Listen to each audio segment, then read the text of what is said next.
윤석열 대통령이 오늘로 5년 임기의 반환점을 돌았습니다. 이런 가운데 야권은 대여 공세를 끌어올리며 3주 연속 장외 집회를 예고했습니다. 정치권 소식 짚어봅니다. 정호김 전 의원, 배종호 한국정치평론가협회장 두 분 나와 계십니다. 어서 오시죠. 네, 안녕하십니까. 예, 말씀드린 것처럼 윤석열 대통령이 딱 오늘로써 임기 반환점을 돌았습니다. 그리고 지난 7일이었죠. 대국민 담화와 기자들의 질의를 통해서 그간의 소회를 밝혔는데 이제 남은 임기 동안 윤 대통령이 해결해야 될 과제에 대해서 좀 먼저 여쭤보도록 하겠습니다.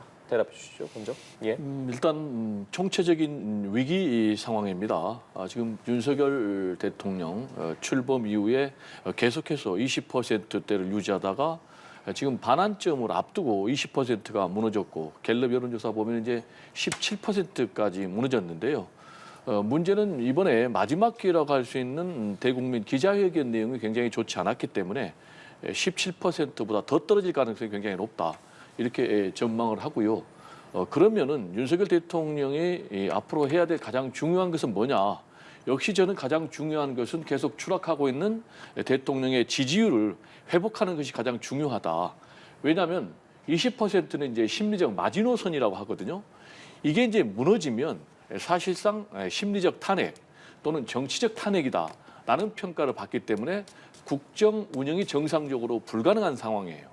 그렇기 때문에 지지율 회복하는 게 가장 중요하고 그러면 지지율을 회복하기 위해서는 뭐가 가장 중요하냐?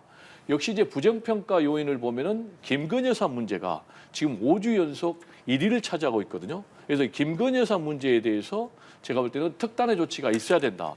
그런데 안타깝게도 지금 윤석열 대통령의 태도나 발언을 보면 특단의 조치가 없을 것 같아서 지지율이 더 하락하지 않을까 이렇게 우려가 되고요. 두 번째로는 윤석열 대통령이 지금까지 해오신 국정 운영 방식을 전면적으로 대전환을 해야 됩니다. 역시 이제 가장 중요한 것은 그중에서도 야당을 정치적 파트너로 인정을 해야 됩니다. 근데 지금 윤석열 대통령은 출범 이후에 사실상 야당 대표를 괴멸 상대로만 그렇게 인식해오지 않았나라는 평가를 받고 있기 때문에 이 부분을 바꿔야 되고요. 그리고 또 국정 운영 방식을 좀 바꾸기 위해서는 일방통행식의 국정 운영 방식, 대표적인 게 의정 갈등을 이야기해서 지금 의료 대란이 되고 있지 않습니까? 이런 부분 바꿔야 되고 역시 이제 대통령이 국정 운영 방식을 좀 바꾸겠다라는 사인은 인사입니다. 그래서 지금 김건희 여사 비선 라인에 대해서 교체를 한동훈 대표까지 요구하고 있는 그런 상황에서 제가 볼 때는 대통령 참모실에 인적 쇄신이 대대적으로 이루어져야 되고요. 두 번째로는 내각에 대해서도 전면적인 내각 개편이 있어야 됩니다. 그래야만이 국민들 입장에서는 아하, 윤석열 대통령이 좀 뭔가 달라지겠다라는 기대감을 가질 수 있기 때문에 그렇습니다. 그리고 마지막으로 역시 이제 가장 중요한 것은 대통령의 신뢰를 회복하는 것입니다. 지금 보면은 대통령의 신뢰는 완전히 땅바닥에 떨어졌다. 특히 이제 명태균 공천 개입 의혹과 관련해서 명백한 물증이 나온 상황에서도 기억이 안 난다. 그런 사실이 없다라면서 전면 부정하고 있기 때문에 지금 대통령의 거짓말이 공개적으로 국민들 상대로 계속되고 있는 이런 상황. 그러면 누가 대통령을 신뢰하겠는가? 그래서 무신분립이라는 말이 있지 않습니까? 신뢰가 무너지면 아무것도 할 수 없다. 그래서 이런 부분, 신뢰 회복부터 시작해서 전면적인 국정 운영, 제가 볼 때는 쇄신이 꼭 필요하다라는 말씀을 드립니다. 네, 향후 국정 운영 방식과 관련해서 여러 부분을 짚어주셨는데 지난 7일 담화에서 뭐 이런 부분들을 비롯해서 윤석열 대통령 일단 남은 임기 동안 민생 변화를 또 강조를 했습니다. 어떻게 들으셨고 앞으로 남은 임기 동안 해결해야 될 과제라고 해야 될까요? 어떤 부분이 있을까요? 남은 임기 동안 해결해야 할 과제는요, 사실은 안보와 경제입니다. 지금 미국의 새로운 대통령이 당선이 돼가지고 지금 한반도 주변에 김정은도 사실 굉장히 버거운 상대인데 푸틴, 시진핑, 트럼프로 이어지는 그런 상황에서 이제 우리가 안보 딜레마를 어떻게 풀 것인가. 특히 북한 핵이라든지 또는 그 동맹의 미래와 관련해서 지금 굉장히 중요한 과제가 안겨져 있습니다. 그리고 경제도요. 실제로 수치나 또는 그 수출액을 보면은 통계상으로는 굉장히 좋을지 모르나 체감이 안 되고 있다면 그걸 어떻게 풀어야 될 것인가가 중요한데 지난번 그 대통령 기자회견에서 보셨다시피 국내 정치에 완전히 지금 함몰이 돼 있는 상태고 그 핵심이 여사 문제인 것이 맞습니다. 그러니까 외교 안보는 말할 것도 없고 의정 갈등이라든지 또는 뭐 출생률, 연금, 교육, 노동 지금 하나도 단 일보도 지금 전진하지 못하고 있는 상황이거든요. 그런 상황에서 결국은 국내 정치의 과제, 특히 여사 문제와 관련해 갖고 이제 개선안을 제시는 했습니다. 예를 든다면은 제2부속실이라든지 또는 전화기를 바꾸겠다. 거기다가 지금 당장 여사의 해외 활동을 중단한 상황 아닙니까? 그런데 이것이 과연 이제 그 여론에 어떤 변화를 줄 것인지를 우리가 지켜봐야 되고요. 일단 그런 문제를 하나하나 혁파해 가는데 어떻게 보면은 문제는 단순할 수 있습니다. 그 문제와 관련해서 대중들, 특히 유권자들이 체감할 수 있는 변화를 보여주면은 당장 지지자들부터 다시 돌아올 그런 가능성이 있는데 얼마만큼 속도를 내느냐가 과제일 것 같습니다. 네, 앞서 윤 대통령 지지율 회복을 말씀해 주셨잖아요. 그 일환으로 한동훈 대표는 특별감찰관 카드를 계속 꺼내들고 있거든요. 곧 의총에서 좀 어느 정도까지 가닥이 잡힐 거라고 전망하세요? 일단 뭐 특별감찰관 제도를 한동훈 대표는 계속해서 기치로 내걸고 있는 것은 맞는데 일단 대국민 기자회견에서 윤석열 대통령이 명쾌하게 이걸 추진하겠다라는 그런 입장을 밝히지 않았고 네. 오히려 국회 여야에게 떠넘기는 그런 상황. 그러니까 사실상 제가 볼 때는 이걸 거부하는 것이 아닌가 이런 해석이 가능하고요. 두 번째로는 추경호 원내대표 같은 경우도 이 문제와 관련해서는 이거는 이제 원내에서 해결해야 될 문제지 당 대표가 할 문제가 아니다라면서 사실상 부정적인 입장을 내놨기 때문에 특별감찰관 문제도 제가 볼 때는 국민의힘이 신속하게 내놓을 수 있을지 지금 이 문제와 관련해서 친윤과 친한이 대결하고 있는 그런 상황이거든요. 근데 지금 한동훈 대표는 신속하게 구체적으로 실천하자라면서 이 카드를 내놨는데 결론이 좀 쉽사리 나올 것 같지는 않고 그보다 더 중요한 것은 이게 본질이 아니다라는 것이죠. 지금 본질은 뭐냐면은 김건희 여사 리스크를 근본적으로 해결하는 것인데 이것과 관련해서 특별감찰관은 해결책이 안 되는 거예요. 특별감찰관은 예방적 목적이 굉장히 강하거든요. 근데 김건희 여사와 관련된 여러 가지 의혹, 이미 뭐 검찰이 무혐의 처리했습니다만 명품백 문제라든지 도이치모터스 주가 조작 의혹이라든지 지금 뭐 명태균 씨와 관련된 공천 개입 의혹이라든지 또는 뭐 비선 라인을 통한 국정농단 의혹이라든지 이런 부분에 대해서 근본적으로 해결하기 위해서는 검찰 수사는 이미 이제 국민적인 신뢰를 잃어버렸다. 저는 이렇게 생각을 하고요. 따라서 이제는 특검밖에 답이 없는데 지금 윤석열 대통령이 이 난국을 해결하기 위해서는 스스로 특검을 자청해서 제가 볼 때는 특검을 통해서 정면 돌파해야 되는데 그렇지 않았기 때문에 굉장히 지금 어려운 상황이고 지금 어느 정도 어려운 상황이냐라는 것과 관련해서는요. 오마이뉴스가 지금 여론조사를 의뢰한 것을 보니까 윤석열 대통령이 중도에 하차된다라는 국민적인 여론조사가 지금 무려 58%나 나왔어요. 근데 반대는 31%밖에 안 되거든요. 이런 심각한 상황을 대국민 기자회견을 통해서 드러난 윤석열 대통령의 인식은 제대로 좀 알지 못하고 계신 것 같아요. 그래서 제가 아까 말씀드린 대로 지금 매우 심각한 상황이거든요. 그래서 대통령께서 근본적인 변화를 하지 않으면 더 큰 위기를 맞을 수 있다라는 말씀을 좀 드리지 않을 수가 없겠습니다. 그러니까 짚어주셨다시피 당 안팎에서도 특검이냐 특감이냐 특별감찰관 내에서도 이게 맞느냐 아니냐 의견이 좀 분분한 상황입니다. 의총 이후에 좀 분명한 메시지를 내놓을 수 있을까요?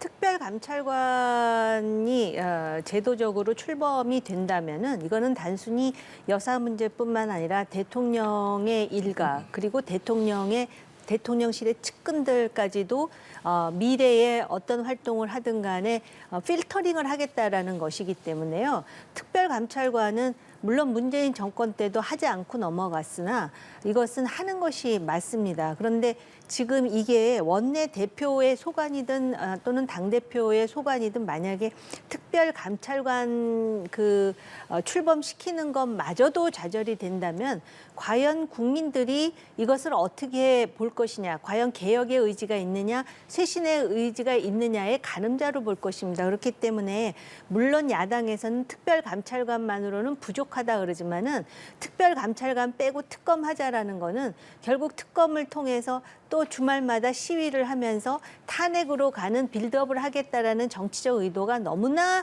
명백하게 들여다 보이는 것 아니겠습니까? 그렇기 때문에 일단 국민의힘이 정말로 변화와 쇄신의 의지가 있다면은 특감이 부족하든 아니면 충분하든 특감이 첫 단계라는 것은 분명하지 않겠습니까? 그렇기 때문에 이걸 가지고선 한동훈계와 윤석열 대통령계 간에 마치도 당내에 그런 어떤 권력 투쟁을 하듯 볼썽사나운 모습을 보이기보다는 일단 쇄신의 첫 단계로서 특감부터 이뤄내겠다라는 의지를 가지고 이거는 관철시키는 것이 맞습니다.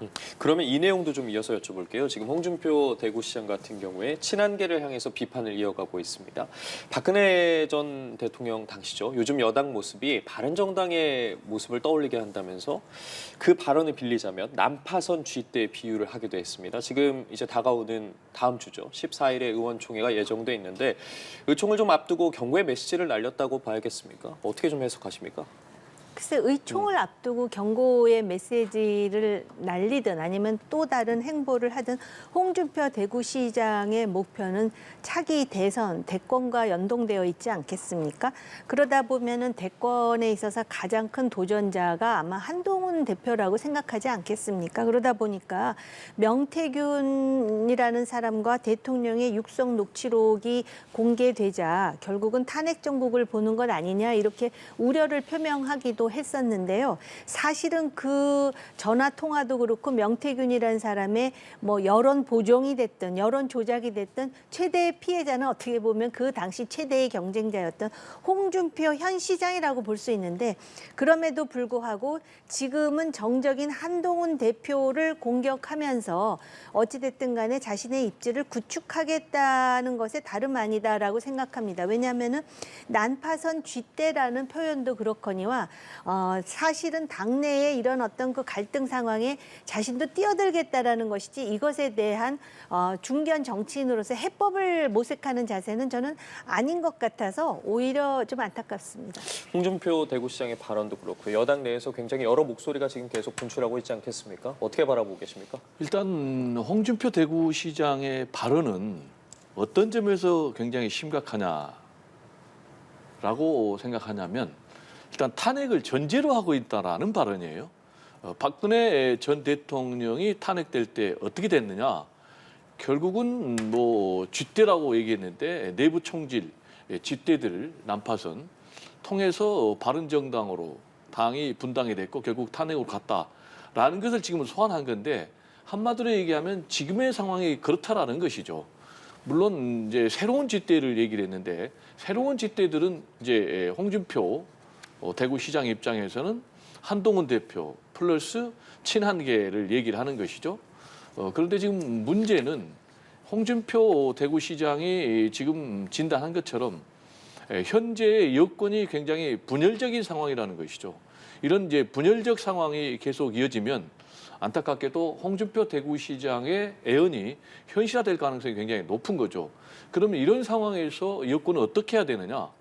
대통령과 집권당 대표가 결국은 하나가 돼야 되는데 하나가 되기 위해서는 해결해야 될 문제가 김건희 여사 문제거든요. 근데 윤석열 대통령 같은 경우는 이번 대국민 사과 기자회견을 통해서 김건희 여사는 전혀 문제 없다. 김건희 여사는 아내의 조언만 했다. 그러면서 누구를 소환했습니까? 유경수 전 여사를 소환을 했거든요. 그러면서 국어사전 정의를 다시 해야 된다. 왜냐? 아내의 조언이 어떻게 국정농단이냐. 이런 인식을 갖고 있는가 하면 반면에 한동훈 지금 대표는 김건희 여사 리스크를 제거하지 않으면 우리는 미래가 없다. 그래서 두 사람은 앞으로 더욱더 충돌할 수밖에 없고 다만 지금 한동훈 대표 상황에서는 국민감찰관 카드를 꺼낸 이유가 여기서 정면 충돌하면은 결국은 공멸한다라는 그런 위기감이 있는 것 같아요. 그러나 윤석열 대통령이 계속해서 김건희 여사 문제를 해결하겠다라는 그런 의지를 보이지 않는다면 결국은 한동훈 대표 입장에서는 칼을 꺼내들 수밖에 없다. 그래서 안타깝게도 한동훈, 윤석열, 한동훈 두 사람은 정면 충돌은 이미 시작했지만 앞으로 더 크게 충돌할 것 같고 그렇게 되면은 여권의 분열상은 더 심각해지고 안타깝게도 그렇게 되면은 윤석열 대통령의 지지율은 더 하락하지 않을까. 안타깝게도 지금 한동훈 대표 지지율도 지금 하락하는 그런 추세이기 때문에 뭔가 좀 특단의 조치가 필요한데 지금은 좀 답이 안 보이는 그런 안타까운 상황이 아닌가 이렇게 생각이 됩니다. 그 국정 쇄신의 일환으로 특검이 필요하다는 입장이신 것 같은데 민주당이 또 추진하지 않습니까? 본회의에서 이번에 그 이전과 같은 결과가 나올 거라고 보세요? 아니면 조금은 다른 변화가 나타날 수도 있다고 전망하세요? 저는 좀 지금은 좀 예측하기 상당히 좀 어렵다. 네. 그 이유는 첫 번째로 전국이 시시각각 변화하고 있다. 그리고 두 번째로는 대통령의 지지율이 계속해서 하락하고 있다. 따라서 저는 얼마든지 지난번 4명의 이탈표가 늘어날 가능성이 더 있다라고 생각을 합니다. 말씀드린 대로 여론이 더 악화되고 그리고 윤석열 대통령의 지지율이 더 하락하면 무슨 일이 벌어지냐면은 국민의힘 내부에서 윤석열 대통령과 결별해야 되겠다라는 그런 이제 입장이 확실하게 서는 거예요. 그렇게 되면은 이제 지금까지 우리 헌정사에 나타났듯이 대통령에게 탈당을 요구를 하는 거예요. 그럼 이제 대통령이 탈당을 요구를 안 한다 그러면 출당 조치까지 할 수 있는 이런 상황이에요.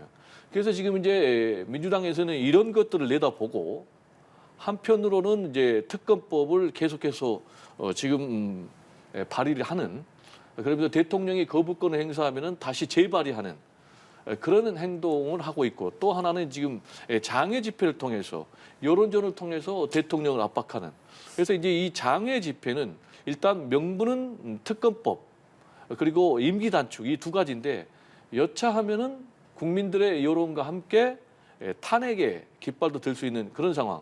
그래서 14일 날 본회의에서 제가 볼 때는 일단 야권이 192석이니까 네. 제3차 김건희 여사 특검법은 뭐 무난히 통과될 것 같고 그러면 윤석열 대통령은 거부권 행사한다고 그랬으니까 또 거부권 행사하고 그러면 이제 28일 본회의가 있거든요. 그러면 28일 본회의에서 다시 재표결할 텐데 그때까지의 이 정치적인 상황이 요동치기 때문에 그 상황에 따라서 재표결 결과는 달라질 것이다. 이렇게 저는 개인적으로 전망합니다. 네. 본회의에서 표결에 붙이고 다시 또 재표결이 이루어질 가능성, 여기서의 변화가 있을 수도 있다라는 입장이시거든요. 세 번째입니다. 어떻게 좀 결과가 나올까요? 그러니까 지난번에 이탈표가 4표가 나왔는데 이게 이제 8표까지 나오느냐의 여부인데요.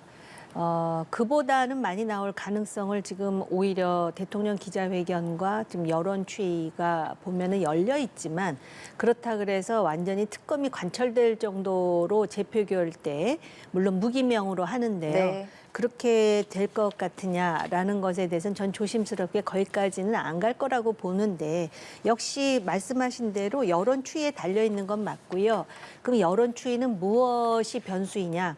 아마 또 다른 녹취록, 그러니까는 뭐 여러 가지 녹취록이 지금 공개되지만 예를 든다면은 대통령 부인의 목소리나 또 다른 대통령의 목소리가 담겨 있는 녹취록이 공개되느냐의 여부에 달려 있을 것 같고요. 또 하나는 그 15일과 25일에 야당 대표의 그 법원 선고가 어떻게 나오느냐가 아마 그 변수가 될 것 같습니다. 실제로 이탈표가 나오더라도 당장 8표를 넘지 못하는 데는 그 변수는 결정적으로 이재명 대표라고 저는 생각을 하는데요. 만약에 이재명 대표 그렇게 해서 이탈을 하게 되면 이것이 이재명 대표의 방탄의 완성뿐만 아니라 오히려 민주당에게 정권을 넘겨주는 결과가 된다라는 것에 대한 트라우마가 보수 정당의 국회의원들에겐 굉장히 클 것입니다. 그렇기 때문에 그 쉽게 갈 것 같지는 않다라는 생각이 들고요.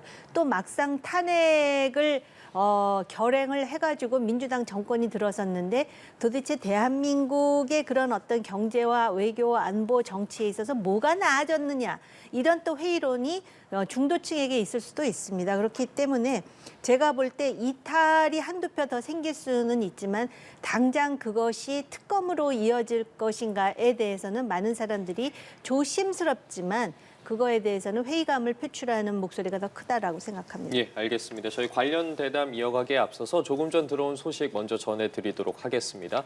저희가 자막을 통해서도 먼저 전해드린 것처럼 김아림 선수가 미국 여자 프로골프 투어 LPGA 롯데 챔피언십에서 우승했습니다. 김아림 선수는 미국 호놀룰루의 호아칼레이 컨트리 클럽에서 벌어진 대회 4라운드에서 4타를 줄여서 최종 합계 18언더파로 우승했습니다. 김아림 선수가 LPGA에서 우승한 건 2020년 12월 메이저 대회인 US 여자 오픈 이후 3년 11개월 만입니다. 관련한 구체적인 내용은 저희가 정리해서 스포츠 소식 등을 통해서 전해드리도록 하겠습니다. 저희는 대담 좀 이어가 보도록 하겠습니다. 앞서 여당 내에서 김건희 여사 특검법에 관련한 이탈표가 발생할 수 있을 것이냐에 대한 부분을 짚어보고 있었는데 그 변수 중에 하나로 지금 떠오른 게 어쨌든 명태균 씨의 검찰 소환 조사 등입니다. 명 씨가 이 검찰 소환 조사에서 누구나 추천할 수 있는 것 아니냐. 강혜경 씨에게 한 말은 너스레다. 이런 식으로 모든 자신의 혐의를 부인했는데 이 발언에 대해서는 어떻게 들으셨습니까? 일단 뭐 명태균 씨 목적은 사법처벌을 피하는 것 아니겠습니까? 그래서 지금 명태균 씨와 관련된 의혹들을 전면 부정하는 것인데요. 명태균 씨와 관련된 지금 대표적인 의혹이 공천 개입 그리고 또 여론조사 조작 이 두 가지거든요.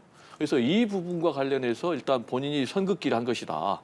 그러면 이제 자신이 했던 뭐 녹취록이라든지 또는 뭐 자신이 공개했던 뭐 문자 내용이라든지 이런 게 이제 너스레가 되는데 과연 대통령 취임 전날 공천을 부탁했고 또 윤석열 대통령이 지금 뭐 공관위에서도 뭐 보고가 들어왔고 또 그래서 김영선 전 의원 해주라고 했다. 그런데 말이 많네. 이런 말까지 했는데 그런 게 너스레일까라는 이제 그런 상식선 상의 좀 의문이 있고요. 그리고 무려 3억 7천만 원이나 들었던 대선 여론조사 비용 뭐 81차례나 했다고 그래요. 그러면 이런 것도 과연 너스레에 해당되는 것인지 좀 의문이 들고요. 그리고 또 국가 산단과 관련해서도 어떻게 명태균 씨 본인 말대로 하면 이제 자연인인데 공직에 있는 공기관으로부터 공무원들로부터 보고까지 받을 수 있었는지 이런 부분이 좀 굉장히 의문이고 역시 이제 세 번째로는 정치자금법 위반과 관련해서 지금 김영선 전 의원으로부터 9천만 원 받은 부분 그리고 또 지방선거 출마 예상자들로부터 무려 2억 원이 넘는 거액을 받은 이런 부분과 관련해서 이제 본인이 소명을 해야 되는데 제가 볼 때는 본인이 변명을 하고 있지만 이론도 안 받았다고 명확하게 소명이 안 되고요. 지금 뭐 명태균 씨 주변의 인물들이 좀 있거든요. 이런 분들을 변호하고 있는 변호사들에 따르면 관련자들은 일단 저는 구속될 것이다. 이렇게 지금 전망들을 하고 있거든요. 그래서 제가 볼 때는 여러 가지 지금 증거인멸에 그런 우려가 되는 상황이기 때문에 검찰은 구속영장을 청구하지 않을 수가 없을 거예요. 그리고 특히 이제 창원지검 같은 경우도 지금 봐주기 수사, 늑장 수사하고 있다라는 그런 의혹을 받고 있기 때문에 일단 구속영장을 청구할 가능성이 높고 구속영장을 청구를 하면 영장이 발부될 가능성이 굉장히 높다. 이렇게 전망이 됩니다. 예. 원래 이 사람이 그 관계자들과 함께 정치자금법 위반에 대해서 굉장히 예민했었는데 자신이 지금 말씀하셨듯이 법적인 어떤 그 처분을 피하기 위해서 나를 그런 식으로 해서 구속하게 되면은 내가 사실은 권력과 이런 여론과 관련해서 내지는 뭐 그 공천과 관련해서 뭐 여러 가지 그 할 얘기가 있다라는 식의 시그널을 보내지 않았습니까?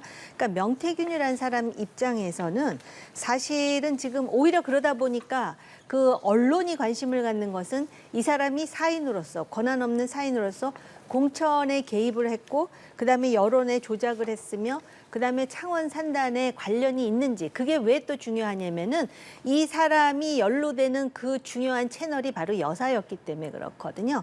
그런데 지금 본인이 검찰 수사를 받았고 지금 구속이 될지 여부에 대해서 아무도 그 쉽게 속단할 수 없는 상황에서 그걸 피하기 위해서라도 지금 검찰이라든지 또는 권력을 자극해서는 안 된다라고 생각을 하는 것 같습니다. 그러다 보니까 자기가 한 얘기에 대해서 이제는 누구나 추천할 수 있는 게 아니야. 누구나 추천할 수 없죠. 더군다나 권한 없는 사인이 그렇게 추천을 했는데 그게 현실화가 됐다면 이거 분명히 권력농단이라고 사람들은 얘기를 하는데, 그래서 지금 그런 상황에서 상당히 일관성 없는 지금 답변을 하고 있는 것이고, 아까도 말씀드렸듯이 결국은 이 사람이 구속되느냐의 여부가 대통령에 대한 신뢰라든지 또는 그러한 어떤 특검과 직결되는 것은 아니고, 아까도 말씀드렸듯이 지금 이러한 정치적 혼란의 상황에서 또 다른 녹취, 근데 녹취도 상당히 많은데 그 녹취 중에 결정적인 녹취가